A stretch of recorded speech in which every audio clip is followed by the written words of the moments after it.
قرآن بھی یہی کہتے ہیں کہ محبت کی شادی، اسی وجہ سے تو کہتے ہیں جو پسند ہے ماں باپ کو بچائیے، اولاد کو مجبور نہ کریں، اولاد کو مجبور نہ کریں، بیٹیوں کو مجبور نہ کریں، بیٹوں کو مجبور نہ کریں۔ ہم شریعت کو مد نظر رکھیں، ہمیں شریعت کیا حکم دیتی ہے، ہمیں شریعت کیا دیتی ہے، ہمیں قرآن کیا درس دیتا ہے۔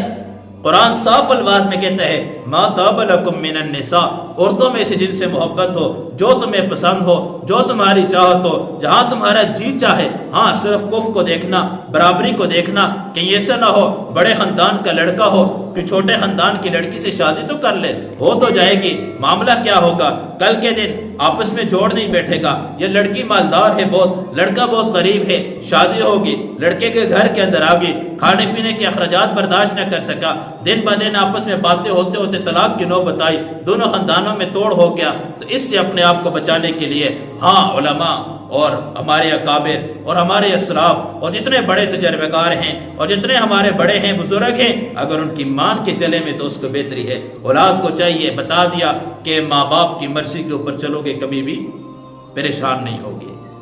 اولاد کو بھی بتا دیا، ماں باپ کو بھی بتا دیا کہ اولاد کے جذبات کا بھی خیال کرو، اولاد کی محبت کا بھی خیال کرو، ان کے خیالات کو بھی سامنے، ان کی زندگی، ان کے حقوق کو بھی سامنے رکھو، سب کچھ سامنے رکھ کے زندگی گزار۔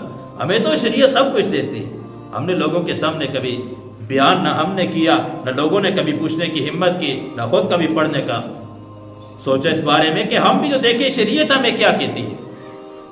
شریعت نے تو اجازت دے دی ہے، کر سکتے ہو، بالغ ہوگی لڑکی، لڑکا بالغ ہو گیا ہے، اس کو اجازت ہے، کر سکتے ہیں، لیکن اگر اپنے بڑوں کی مان کے چلیں گے کبھی بھی خراب نہیں ہوں گے، کبھی پریشان نہیں ہوں گے۔ ہاں اگر اپنی مرضی کریں گے، کل کے دن بچہ ہے، جوان ہے، سمجھ نہیں، عقل چھوٹی ہے، سوچ چھوٹی ہے، ماں باپ بہتر سوچتے ہیں، ماں باپ اپنی اولاد کے بارے میں کبھی غلط نہیں سوچتے، یاد رکھیں ماں باپ کبھی غلط اپنی اولاد کے بارے میں نہیں سوچتے، بچے کے بارے میں بھی بہتر سوچیں گے، بچی کے بارے میں بھی بہتر سوچیں گے، لیکن ماں باپ کو ایک چیز کو سامنے رکھنا پڑے گا، صرف اپنی انا کو، اپنی عزت کو سامنے نہ رکھیں۔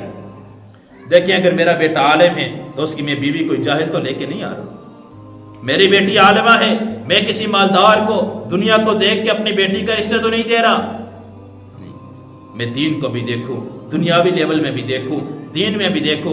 حدیث کہتی ہے عورت کے اندر صفات دیکھ کے شادی کرنی ہے۔ کون سی صفات دیکھنی ہے؟ تنکح المرأة لأربع لمالها ولحسبها ولجمالها ولدینها فاظفر بذات الدین تربت یداک۔ فرمایا کہ 4 وجوہات سے عورت سے شادی کی جاتی ہے۔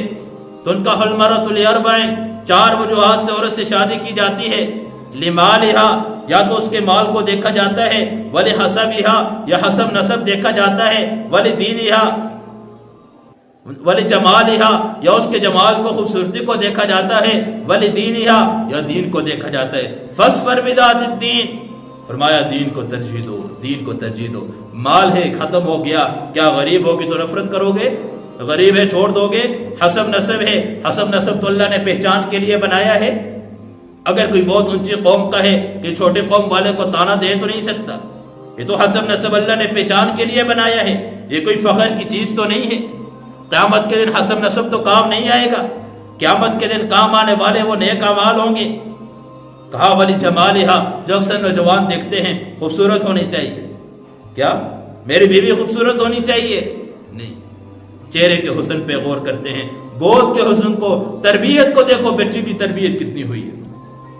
چہرے کا حسن کل بڑھاپے میں تبدیل ہو سکتے ہیں، یہ اللہ کی طرف سے بیماری آئی، چہرے پہ دانے نکل سکتے ہیں، جمال ختم بھی ہو سکتا ہے، حسن ختم بھی ہو سکتا ہے۔ کابل جمالہا، بعض لوگ ہوتے ہیں خوبصورتی کو دیکھ کے شادی کرتے ہیں، کہا اس کو نہ دیکھنا۔ ہاں جس کے اندر 4 صفات ہیں تو فبیہا، بہت اچھی بات، حسب نسب بھی ہے، مالدار بھی ہے، خوبصورت بھی ہے، دیندار بھی ہے، اس کو اللہ سے اور کیا مانگنا ہے۔ ہاں اگر 4 چیزوں کا تقابل آ رہا ہے، ایک جگہ خوبصورتی ہے، ایک جگہ دین ہے، ایک جگہ مال ہے، ایک جگہ حسب نسب ہے، چاروں کا تقابل آ گیا ہے، اب یہ کس جگہ شادی کرے، سوچنے پہ مجبور ہو گیا ہے۔ ہاں 4 کی اجازت ضرور ہے، لیکن پہلی بیوی کی اجازت کے ساتھ ہوگا، پہلی بیوی کی اجازت کے ساتھ ہوگا۔ خیر بیوی اجازت دے گی، ظاہر شریعت نے اجازت کا حق دیا ہوا ہے خاوند کو، لیکن آگے خاوند کو بتا دیا کہ انصاف سے کرنا، انصاف سے کرنا۔ اللہ کے نبی نے فرمایا جس کی 2 بیویاں ہوں اگر ان کے ساتھ انصاف والا معاملہ نہیں کرتا، کل قیامت کا دن آئے گا جب اس کو لایا جائے گا، اس کا آدھا جسم مفلوج ہوگا، آدھا جسم مفلوج ہوگا اس کا۔ تو کیا کہا؟ چاروں طرف سے تقابل آ گیا۔ پھر اس نے کس چیز کو سامنے رکھنا ہے؟ کہ دین کو سامنے رکھنا، اصل دین ہی ہے، دین ہی ہے، دین کے علاوہ کچھ نہیں۔ سب کچھ ختم ہو جائے گا۔ اگر دیندار ہے تو حقوق کا خیال کرے گی، اس کو خاوند کے حقوق کا پتہ ہوگا، اس کو ساس سسر کے حقوق کا پتہ ہوگا، گھر چلانے کے اس کو طریقہ آئے گا، سارا معاملہ یہ کر سکے گی۔ لیکن اگر دیندار نہیں ہے، اپنے حسب نسب کے اوپر، اپنے جمال کے اوپر، اپنے مال کے اوپر فخر کرے گی، کیا ہوگا؟ کچھ ہی دن کے پاس آپس میں جدائی ہو جائے گی۔ ہر چیز